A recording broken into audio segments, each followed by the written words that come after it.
L'Église chrétienne Maranatha est présente dans des nations de tous les continents de la planète. Des églises des pays dans les trois Amériques, Europe, Afrique, Asie et Océanie, connectées par la même doctrine, par la direction du Saint-Esprit de Dieu et unies par la parole vivante.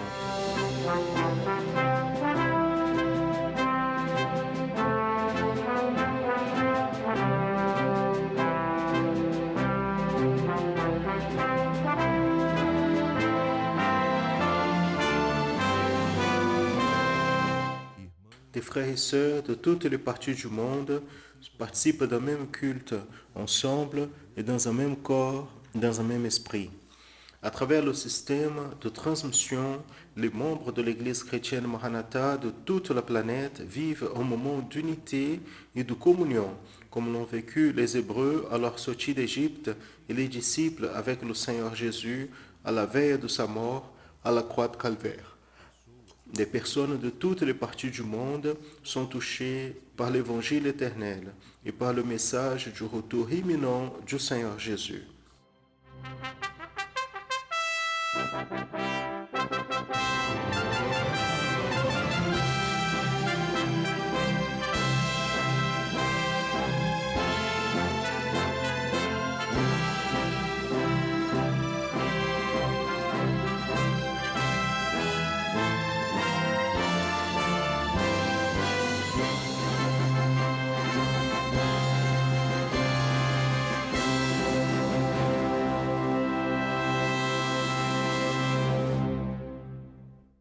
Je salue à tous dans la paix du Seigneur Jésus. Nous sommes l'Église chrétienne Maranatha. Nous commençons maintenant encore une édition du programme en annonçant l'Évangile éternel.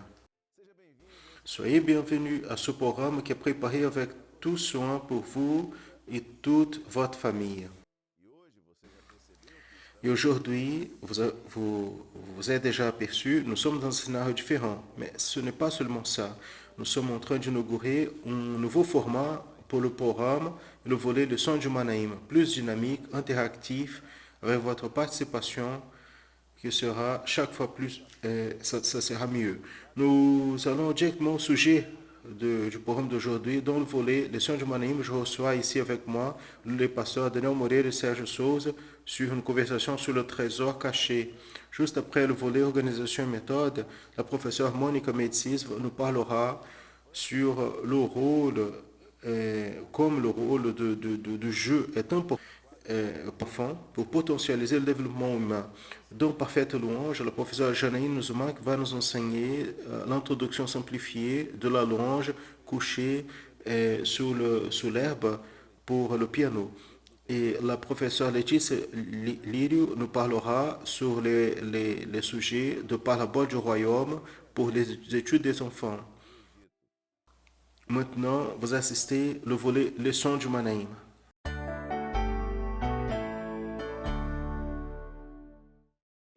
Et en continuant le programme en annonçant l'évangile éternel, maintenant dans vous les leçons du Manaïm, vous vous êtes déjà aperçu que c'est différent. C'est que je suis là dans le plateau, dans le studio. Vous voulez déjà commencer et nous continuons ensemble ici. Parce qu'à partir de maintenant, j'ai le plaisir de pouvoir participer de ce volet ensemble avec donc les pasteurs Daniel Moreira et Serge Souza qui sont déjà là. Que je salue maintenant. Daniel, la paix du Seigneur. Sergio, la paix du Seigneur. Pasteur Josias, Daniel. Josias, Pasteur Sergio. La paix du Seigneur à tous nos bien-aimés qui nous assistent. Très bien. Nous sommes déjà à 1 an et demi à peu près avec la programmation en annonçant l'évangile éternel. Dans cette reformulation, afin que le programme soit plus agréable, plus dynamique, même pour vous qui nous assistez, qui participent du programme, nous avons fait ce changement. Nous allons pouvoir ensemble participer du volet Leçon du Manaïm. Et avant de commencer cette partie, je veux vous apporter 2 participations que tu as envoyées, que nous avons choisies pour transmettre à vous qui nous assistent aujourd'hui dans cette édition du programme en annonçant l'évangile éternel dans le volet Leçon du Manaïm. Une de ces participations, c'est une vidéo qui nous a été envoyée de notre frère João Gozela. Notre frère, il habite à Caratinga, dans l'état de Minas Gerais. Il nous a envoyé un témoignage de ce qui est la promotion en annonçant l'évangile éternel pour lui. Nous allons écouter, voir cette vidéo que nous a envoyée pour notre frère Jean. La paix du Seigneur Jésus.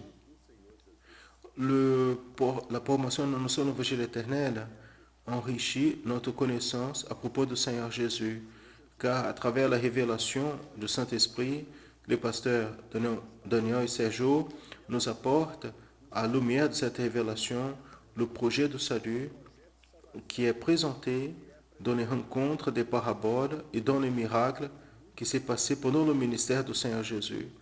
Je suis João Gozela de l'église centrale 1 de Caratinga, Minas Gerais. À tous, la paix du Seigneur Jésus. Vous avez vu maintenant la participation d'un membre de l'église chrétienne Maranatha qui nous a envoyé sa vidéo. Maintenant, nous allons lire ici une autre participation d'une personne qui n'est pas membre de l'église chrétienne Maranatha.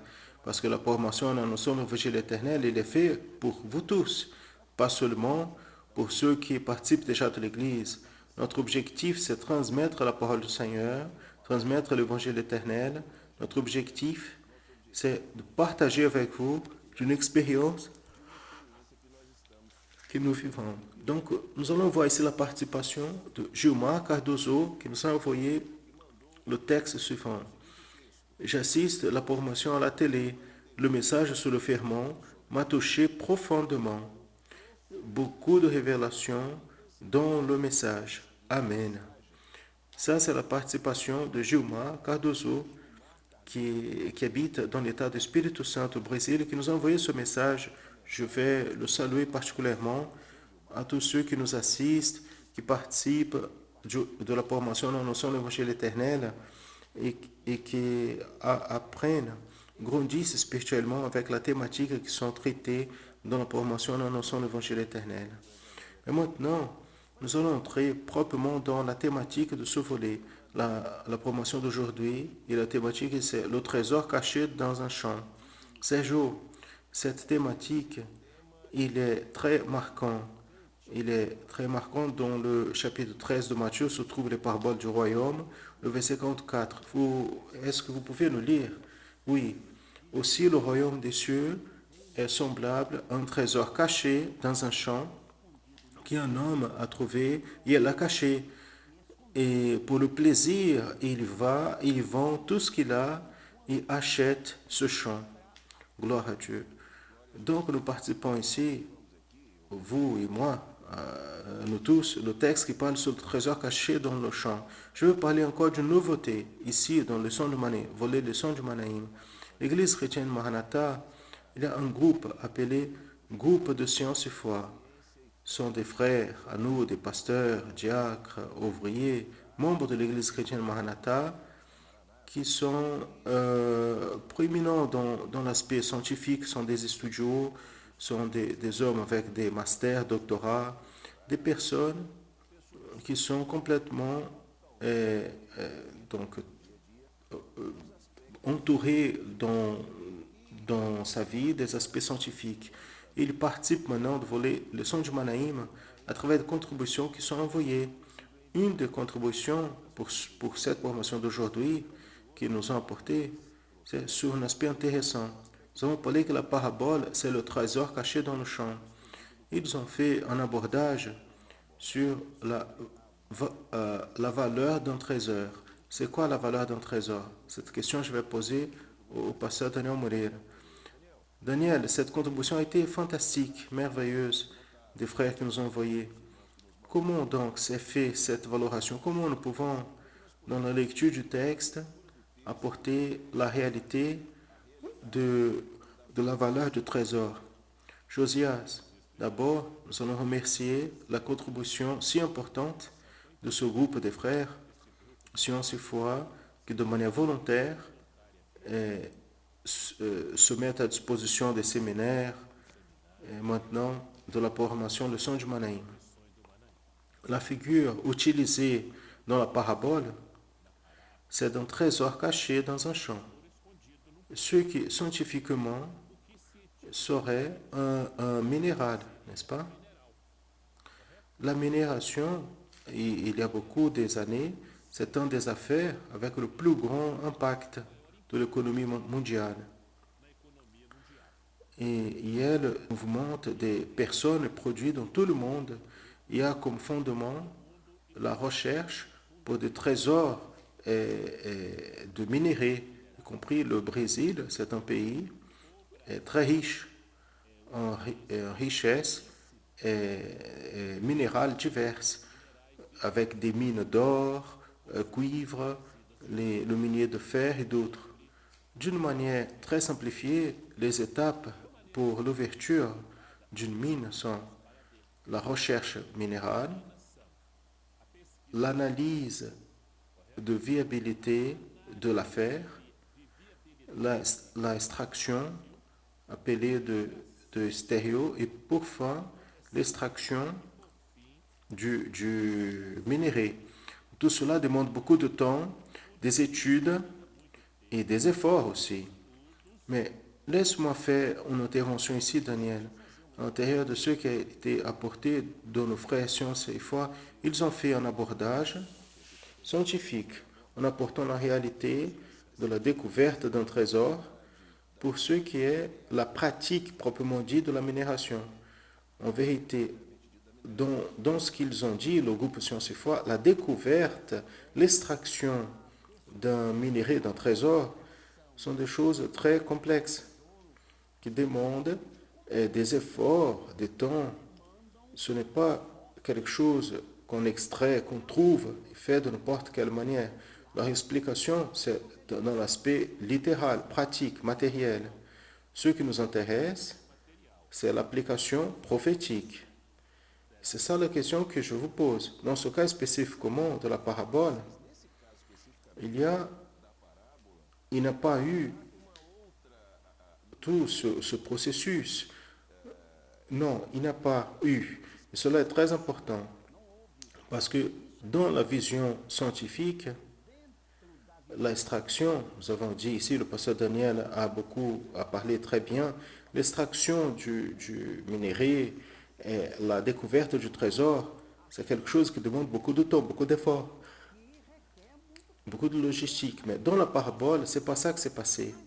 L'homme, simplement, il a trouvé le trésor et il a senti une joie si grande et une joie incomparable. Et il est probable qu'il n'avait jamais senti ça. Il n'a pas hésité, mais il a vendu tout ce qu'il avait pour acheter ce champ avec le trésor. Donc la jouissance, la joie qu'il avait, c'était si grand, il n'a pas eu besoin des étapes qui normalement sont utilisées. Nous pouvons donc dire que le critère n'a pas été un critère technique, n'a pas été un caractère humain, scientifique, mais ce qui a fait en sorte que cette découverte prenne une proportion merveilleuse dans sa vie, c'était la joie qu'il a eue de la découverte, n'est-ce pas?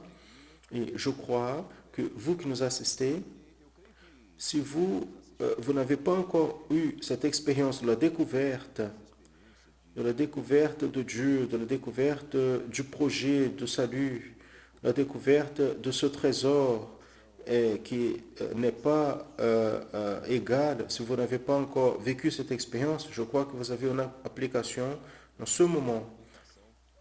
Juste par l'expression, le fait que découvrir le trésor de Dieu génère dans l'homme une joie qui n'a pas de prix. Il est vrai. Même pourquoi ce n'est pas la peine, Daniel, que la personne ait seulement une Bible, éventuellement être un religieux. Il est nécessaire de découvrir et avoir avec soi le trésor qui est Jésus, le salut, la parole. Voyez que cet homme, il a tout changé et il a donné tout ce qu'il avait parce que la valeur de ce trésor était inestimable. Donc ce champ, par exemple, c'est le champ des intérêts des hommes. L'homme, il a beaucoup des intérêts, n'est-ce pas? Mais nous pourrions dire aussi que dans ce champ du christianisme, je ne sais pas si vous êtes d'accord avec moi, il existe quelque chose de spécial qui n'est pas simplement une religion. Il y a un trésor caché. Ce trésor a besoin d'être découvert. Et quand l'homme il découvre, il doit faire tel comme le monsieur de la parabole. Il doit poser une option. Il doit se définir. Il définit ces choses. Est-ce que ce trésor, en vérité, il devient le bien majeur de sa vie? Gloire à Dieu. C'est un moment où, ici, j'essaie de conclure ce que vous avez venu de dire. C'est le moment où l'homme, à l'intérieur de beaucoup de choses, beaucoup d'intérêts, beaucoup des alternatives, beaucoup des idées de théologie, philosophie, encore tout ce qui touche le champ des intérêts des hommes, cet homme, donc, il retrouve un bien de plus grande valeur. Et quand il le retrouve, il prend l'attitude de se délier de tout ce qui accompagne sa vie. Pourquoi il se délie? Certainement, il doit faire une comparaison. Ce qui a plus de valeur pour ma vie maintenant, ce trésor ou toutes les autres choses que j'ai, parce que s'il a vendu, c'est parce qu'il était à lui. Il y avait des biens. Donc quand il fait cette évaluation, il la fait basée sur la jouissance. Il fait basée dans la joie. Rien, jusqu'à ce moment-là, lui avait apporté tellement de jouissance, plus de joie pour lui que ce trésor, que cette découverte. C'est intéressant que la découverte, l'expression même, elle dit, donc fait apparaître quelque chose qui est occulté. C'est retrouver quelque chose qu'on ne voyait pas avant, qu'on ne connaissait pas. Et le résultat de cette rencontre, c'est cette jouissance dont tu as dit.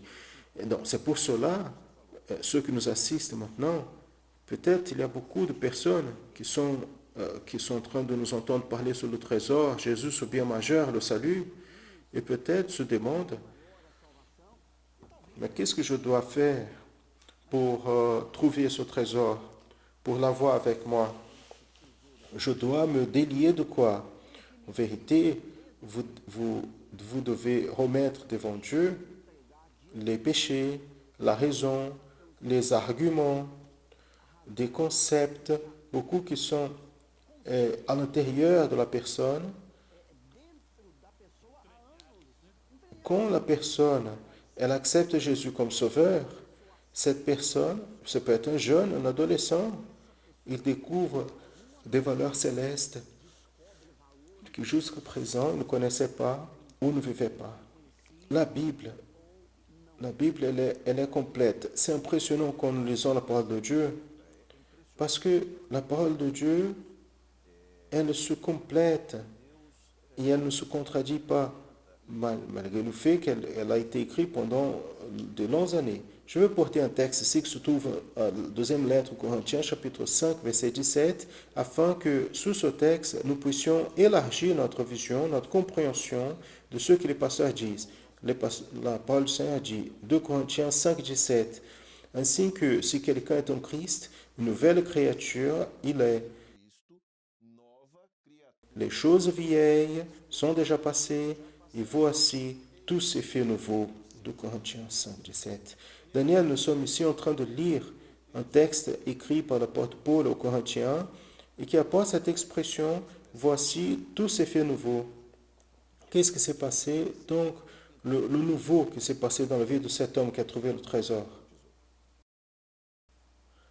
Tout commence avec l'expérience de la nouvelle naissance, qui est une opération du Saint-Esprit, dont le texte dit, si quelqu'un est en Christ, le texte ne dit pas si quelqu'un est dans une dénomination, une religion, que personne n'est en train de parler qui est mauvais, mais la personne doit avoir une expérience personnelle avec Christ qui est le Sauveur. Donc, nouvelle créature il est. Les choses vieilles se sont déjà passées. Tout s'est fait nouveau. Pourquoi? Parce que l'expérience de la nouvelle naissance, une nouvelle identité, une nouvelle mentalité, ce sont de nouvelles perspectives, de nouvelles valeurs. Mais pourquoi le salut? C'est un changement de vie. La personne, quand elle a une rencontre avec Jésus, il découvre ce trésor. C'est comme s'il avait, sa vie était dans une direction. Soudain, cette direction change complètement. Cet homme, la dame, le jeune, fait un tour. La vie change. Je ne sais pas, ces jours, Josias, j'ai déjà entendu beaucoup de fois les personnes, quand elles ont une expérience de salut, quand la personne, il est en Christ, elle devient une nouvelle créature, une nouvelle naissance. J'ai déjà vu plusieurs personnes qui disent, combien de temps j'ai perdu? Pourquoi je n'ai pas accepté Jésus avant? Combien de temps? On peut faire une liaison avec, nous avons déjà dit, combien de temps j'étais dans le champ et je n'avais pas encore découvert le trésor? Combien de temps j'étais en train de vivre une religion, une expérience traditionnelle? Combien de temps la Bible a été juste la lettre et aujourd'hui elle s'est devenue parole vivante, parole de la vie? Loué soit le nom du Seigneur. Et quand on parle de salut, ou de trésor, des richesses, nous parlons beaucoup sur le salut. C'est le droit à la vie éternelle. Mais il y a beaucoup d'autres bénédictions, Daniel, qui font partie de cet ensemble qui compose le salut. C'est un contexte.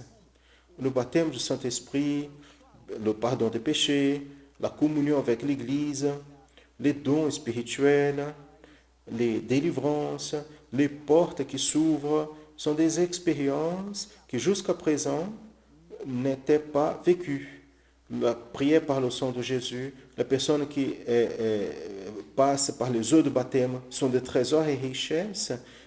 Et ceux qui ont déjà accepté Jésus, il a compris déjà ce dont nous parlons ici. Ce sont des richesses qui n'existent pas dans la vie naturelle de l'homme.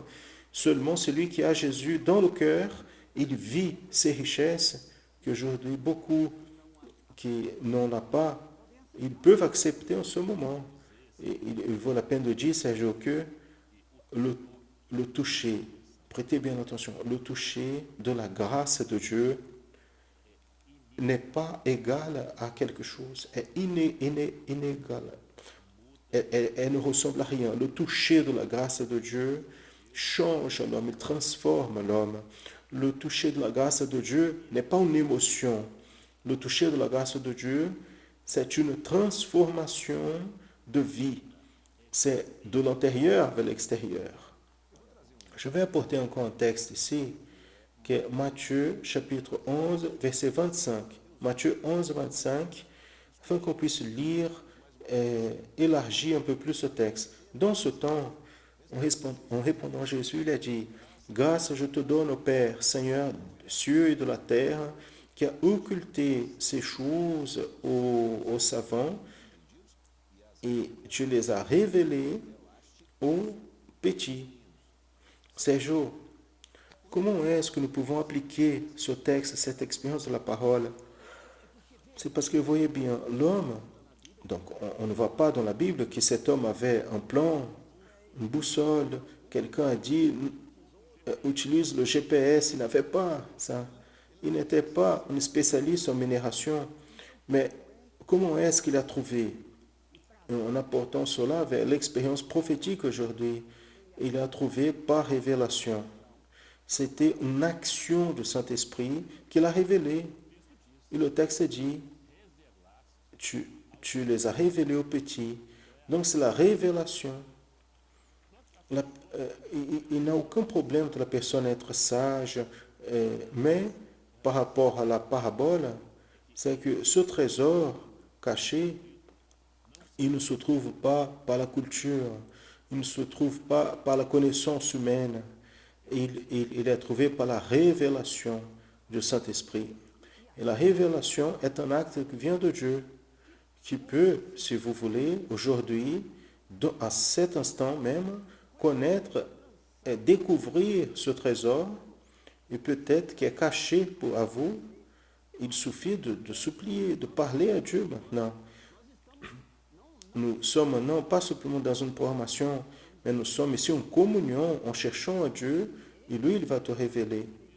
Le texte dit, ô petit, devenir petit ne parle pas d'être un petit, un enfant. Non, c'est d'être humble.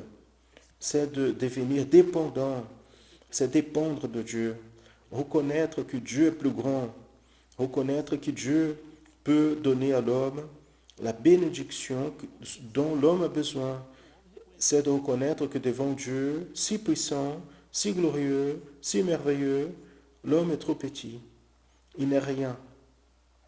Très bien. Donc, nous allons maintenant apporter encore un texte. Et il y a un aspect intéressant dans cette parabole. Quand on trouve le trésor, une fois qu'il a trouvé le trésor, cet homme, il prend une attitude. C'est pas simplement trouver le trésor et partir à la maison. C'est la perception qu'il avait besoin de ce trésor. Il avait besoin que cette joie, cette jouissance soit permanente. Nous allons porter un texte dans le livre des psaumes, psaume 119, verset 11, afin qu'on puisse lire ici et discuter un peu.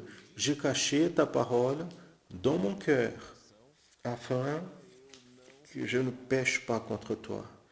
Daniel, une fois que l'homme a trouvé le trésor, il a une attitude. Quelle attitude? L'homme de la parabole, il a caché le trésor dans son cœur. Qu'est-ce que c'est ça? Cacher le trésor, c'est garder de manière extrêmement soigneuse et veiller avec la conscience qu'il y a des oppositions, c'est-à-dire quelqu'un, le voleur, qui veut voler ce trésor. Cacher, c'est avoir la conscience que cette valeur est irremplaçable. Très bien. Je vois dans ce texte, j'ai caché la meilleure chose au meilleur endroit avec le meilleur objectif possible. Combien de temps nous allons, un autre texte, nous allons porter ici, Matthieu 13, 44, nous dit, aussi le royaume des cieux est semblable à un trésor caché dans le champ, et le texte de base que nous lisons, qu'un homme a trouvé et a caché, et par la jouissance va, il vend tout ce dont il a et achète ce champ. Donc, ces jours, nous avons parlé qu'il a gardé, c'est-à-dire il a trouvé d'abord, il a caché, et maintenant il vend tout ce dont il a pour acheter ce champ. Quelle application nous pouvons apporter à ceux qui nous assistent de cette attitude de ce monsieur? En vérité, ce sont les réactions qu'il vit, qu'il a eues devant cette grande découverte. Dans ces réactions, il a caché, comme vous avez dit, un peu Daniel. Il a compris la valeur inestimable de ce trésor. Il a eu cette joie, et certainement qu'il n'avait jamais expérimenté, qui est comparable à la joie du salut. Nous avons un texte en prophète Ésaïe, chapitre 12, qui dit, vous, avec joie, vous puiserez de l'eau de salut. Exactement, Isaïe 12, 3. C'est la joie par le salut de sauver en Jésus. La joie de sauver en Jésus ne dépend pas de circonstances, des situations. C'est une joie de la certitude de salut en Jésus. Ici, nous pouvons apporter déjà une conclusion à nos frères et sœurs du résultat de cette rencontre. Et pas seulement de la rencontre, mais de l'attitude prise après la rencontre. Je me rappelle que nous avons parlé ici, vous avez parlé dans le volet leçon du Manaïm, de salut, acte, processus quelquefois, où le processus, c'est ce qui vient après la rencontre. C'est quelque chose qui se vit après la découverte de ce grand trésor. Et cela est merveilleux. Y compris, il y a une participation, plus une participation de nos frères et sœurs de Science et Foi qui nous ont envoyé une contribution à propos de cet aspect, Daniel. du, du rire, de la joie. Qu'est-ce qu'ils ont dit? Le fait de sourire, la joie, selon ses frères de science et foi, et cela est prouvé scientifiquement, stimule la production d'endorphines qui amenuise ou prévenir la douleur et diminue la pression sanguine, le risque de maladies cardiaques et les hormones du stress. Et en plus de cela, la joie apporte des bénéfices au système immunitaire, une fois qu'il proportionne l'augmentation des cellules importantes pour notre défense. La joie apporte le bénéfice pour notre santé physique et mentale. Maintenant, par rapport à la joie du salut, des eaux de source de salut, Jésus, c'est cette fontaine, c'est cette eau, c'est notre incomparable et irremplaçable grande joie qui apporte la paix, joie, espérance pour notre vie. Maintenant, il est possible, Josias et Daniel, que donc quelques participants de ce volet ne vivent pas encore cette joie. Il peut vivre une joie occasionnelle, ce qui est scientifique. La joie liée à circonstances, mais la joie du salut, elle va au-delà des circonstances de la vie. C'est une joie intérieure, c'est une joie qui transborde le cœur de l'homme, malgré les difficultés et les afflictions. Et si quelqu'un, vous ne vivez pas encore cette joie, vous pouvez accepter Jésus. Vous pouvez le faire maintenant où vous êtes. Confessez-vous devant Dieu. Dieu, j'accepte Jésus comme mon sauveur. Entre dans mon cœur. Verse de ton Esprit Saint dans ma vie. Et reprends mes maisons, mes besoins. Et là, vous allez comprendre, pas seulement aujourd'hui, mais pour tous les jours de votre vie, ce que signifie la joie du salut. Amen. Gloire à Dieu. Notre temps se termine et je veux passer ici une question afin que vous puissiez participer de la programmation du volet leçon du Manaïm la semaine prochaine. Dans le volet leçon du Manaïm, il prend comme base l'école biblique dominicale et aussi les séminaires de l'église chrétienne Maranatha. La question est la suivante. Dans l'évangile de Matthieu chapitre 13, nous avons déjà vu les 4 premières paraboles du royaume. La parabole du semeur, le blé livré, la parabole du grain de moutarde, aussi la parabole du ferment. Vous arrivez à identifier quelles sont les oppositions au projet du salut dans chacune de ces paraboles. Vous pouvez voir l'écran, le QR code, vous pouvez pointer l'appareil photo de votre smartphone vers ce code et vous pouvez envoyer vers WhatsApp un message et répondre et participer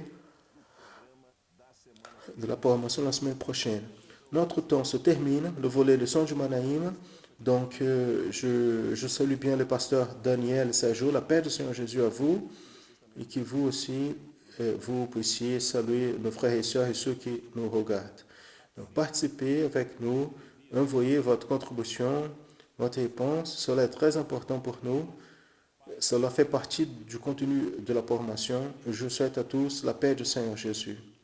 De la même manière, Josias, Daniel, et à tous, la paix du Seigneur. Nous allons chanter un chant maintenant, le chant qui parle de la merveilleuse grâce du Seigneur. Et dans la séquence, nous continuons avec les autres volets du programme. Continuons.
Maintenant, nous allons assister au volet organisation et méthode et la professeure Monica Médicis qui va nous parler sur le sujet important, l'importance du jeu dans la période de l'enfance.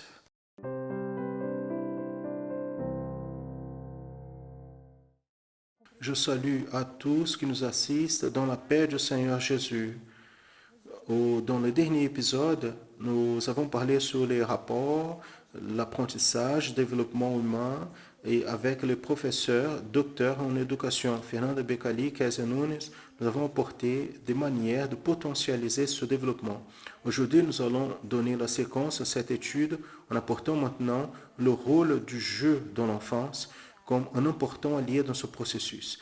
Donc l'objectif, c'est comprendre le rôle du jeu pour l'apprentissage et le développement. C'est quoi un enfant? La question peut être simple, mais le long de l'histoire, elle a déjà eu beaucoup de réponses différentes. Et une feuille en blanc, et même la continuation de la vie des parents. Selon les études dans le Moyen Âge, l'enfant qui arrivait à survivre, une fois que l'indice de mort infantile était élevé, et quand il devient moins indépendant des soins des adultes, il se mêlait à eux. Cela nous indique qu'il n'avait pas à ce moment la conception d'enfance qui défendait l'idée que l'enfant avait besoin d'être séparé du monde des adultes pour être éduqué. C'est dans la modernité, selon les étudieux, que l'enfance commence à être comprise avec des périodes distinctes par rapport à l'apprentissage et les activités ludiques. Dans cette période, il y a eu l'école qui est apparue, les études liées aux étapes de la vie et la reconnaissance de la famille de l'importance du soin des enfants. Aujourd'hui au Brésil, nous avons une législation qui régit le droit des enfants, comme la Constitution de 1988, et les statuts de l'enfant et des adolescents, les lois de directrice de l'éducation, un marque légal de la première enfance qui donne le droit à nos enfants. Nous soulignons dans la Constitution fédérale que l'article 6 nous parle que l'enfance, c'est un droit social pour l'enfant. Et dans l'article 16, il dit que tout l'enfant a le droit à la liberté en compréhendant les aspects de jouer. Nous pouvons voir que l'enfance est liée au jeu. Donc c'est important, vous, parents, mères responsables, pensez dans les questions suivantes. Vous comprenez donc l'importance du jeu de votre enfant. Donc le jeu, il est très important. Nous ne parlons pas que les enfants ne doivent pas avoir les droits, les devoirs à accomplir, comme ranger leur chambre, etc. Mais toujours selon son âge et possibilités, mais aussi principalement de le reconnaître comme un être humain qui est en formation dans plusieurs dimensions et que toutes ces dimensions sont liées au jeu. Comme dit la chercheuse, donc jouer développe tous les aspects neurologiques de manière absolue. Le cerveau de l'enfant, pendant qu'elle joue, il produit des neurotransmetteurs qui développent la mémoire, réduit l'anxiété et régule les états et apporte la sensation de calme, bien-être et joie. Donc, pendant que les enfants jouent ils s'approprient de leur dimension et de l'environnement. Nous ne parlons pas seulement des jouets industrialisés, mais des jeux avec les parents. Les enfants peuvent apprendre des couleurs, des formes. Et cela occupe une place importante dans le développement mental des enfants. Donc, les jeux qui ont des réponses uniques et qui donnent juste une possibilité de voir le monde. Donc, c'est très important pour cela, séparer des endroits pour qu'ils puissent jouer, la liberté, le temps étendu, afin qu'ils puissent jouer tout seuls dans quelques moments. Soyez avec elles dans les jeux. Il y a un développement une partie de développement humain, une partie qui est définie dans le processus de l'organisme individuel, mais ce qu'elle apprend avec l'autre qui va potentialiser les processus internes de développement, si bien physique comme mental et psychosocial. Pour cela, ils ont besoin des personnes à côté d'elles qui leur font confiance et dans leur capacité créative.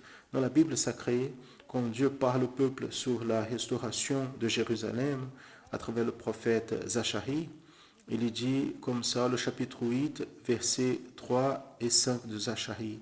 Ainsi dit le Seigneur, je reviendrai à Sion et j'habiterai au milieu de Jérusalem. Jérusalem s'appellera ville de vérité et le mont du Seigneur des armées, le mont de sainteté. Et les rues des villes vont se remplir de garçons et des jeunes filles qui en elles vont jouer. Comme nous voyons dans le contexte de la promesse de restauration de Jérusalem, et nous retrouvons le retour en un environnement favorable afin que les enfants puissent jouer en sûreté, en sécurité avec les rues de la ville, en pouvant manifester la joie et la créativité. Que nous puissions aussi faire de nos maisons un environnement restaurateur, propice pour la manifestation de l'enfance à partir du jeu. Que Dieu puisse nous bénir grandiosement. La paix du Seigneur Jésus. Maintenant, c'est l'heure de la sœur Jelaine avec le volet Parfaite louange.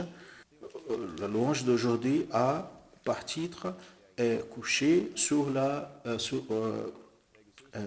pelouse.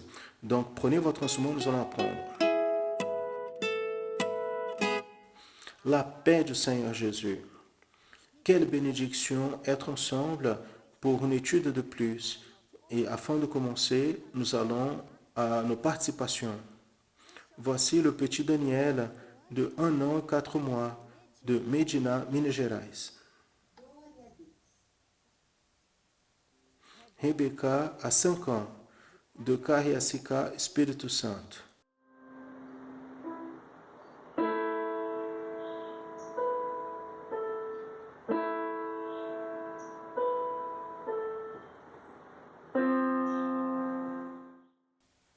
Les frères Manuela de 8 ans, Arthur de 6 ans, accompagnés par la professeure Jussara. Santa Cruz, Rio de Janeiro.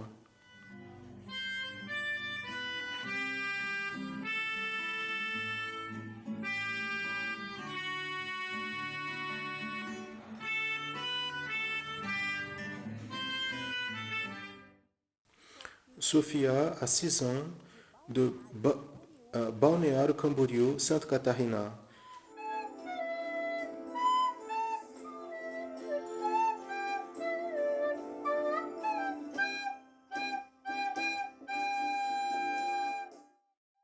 Voici la petite Laïs de 2 ans qui joue avec son frère Miguel de 8 ans de Eunápolis, Bahia.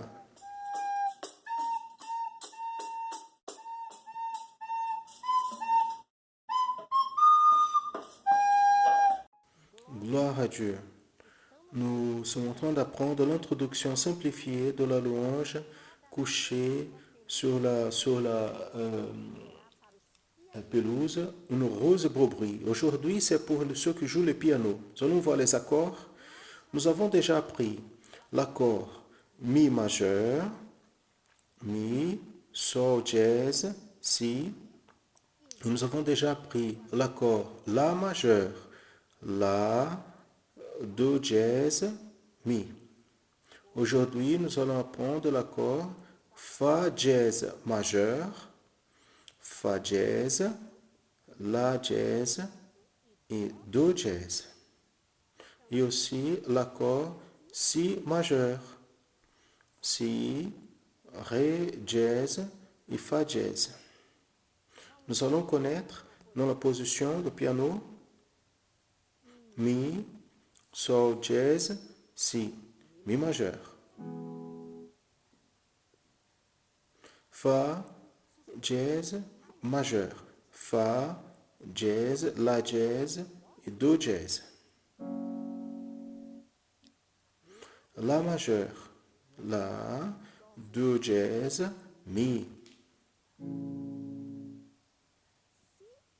Si majeur, si, ré dièse et fa dièse. Maintenant, nous allons connaître la partition simplifiée.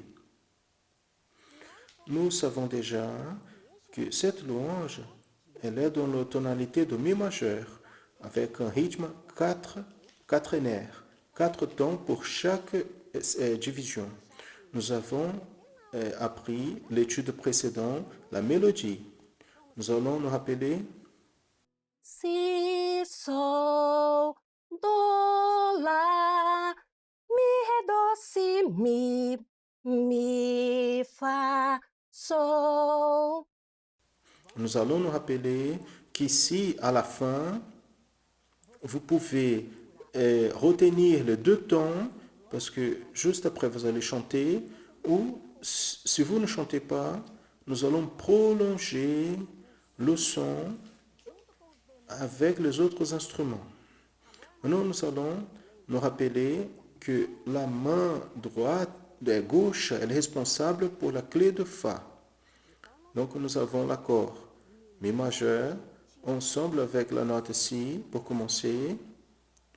Après, ensemble avec la note Do, le Fa dièse majeur. Ensemble avec la note Mi, nous avons le La majeur. Nous allons reprendre le même accord, La majeur, le Mi, Si majeur, ensemble avec la note Fa, et encore une fois, Mi majeur pour la note seule. En nous rappelant que je vous ai mis ici en haut la doigté, mais vous pouvez être volonté de ce que c'est le mieux pour vous. Maintenant, je vais jouer cette première fois doucement. Je vais compter 4 tons et nous allons faire. 1, 2, 3, 4.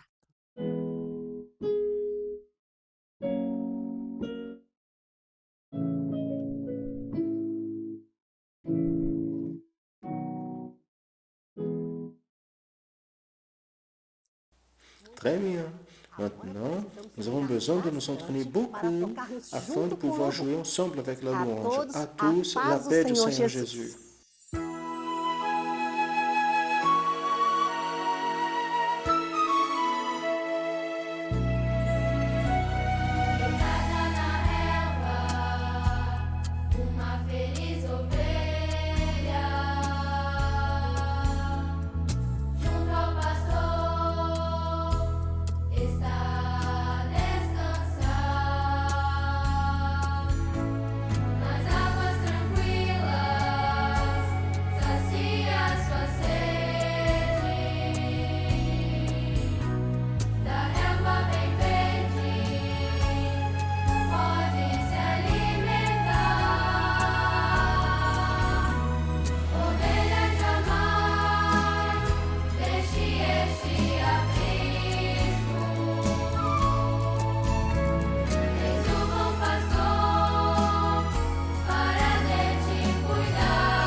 Les pains sont ferments à la sortie d'Égypte.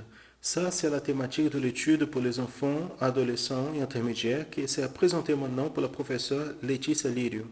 Nous saluons à tous qui nous assistent, spécialement les enfants, intermédiaires et adolescents, dans la paix du Seigneur Jésus. Nous sommes en train d'étudier sur les 7 paraboles du royaume qui est enregistré dans l'évangile de Matthieu. Et dans l'étude précédente, nous avons vu sur la parabole du ferment. Nous avons vu que l'aliment qui nourrit notre âme, qui est fort, c'est celui qui n'a pas de ferment. Dans l'étude d'aujourd'hui, nous allons voir que le même enseignement, le Seigneur Jésus a donné à travers cette parabole, Dieu a donné à son peuple quand il était à la sortie d'Égypte. Nous allons parler maintenant aujourd'hui sur les pains sans levain à la sortie d'Égypte. Nous allons voir le texte de la parole de Dieu qui est projeté ici à l'écran qui nous dit: Et à cette même nuit, on mangera la viande rôtie au feu avec les pains sans levain, avec les herbes amères, on la mangera. Exode chapitre 12, verset 8. Quand le peuple d'Israël était pour sortir d'Égypte, sortir de la condition d'esclave pour hériter la terre promise, le Seigneur Dieu, il a orienté une préparation. Vous vous rappelez quelle était cette préparation? Le Seigneur a orienté que chaque famille devrait prendre un agneau mâle d'un an, sans défaut.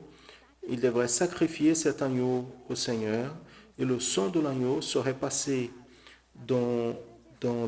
autour des portes des maisons. Et aussi, il y aurait un dîner à la sortie.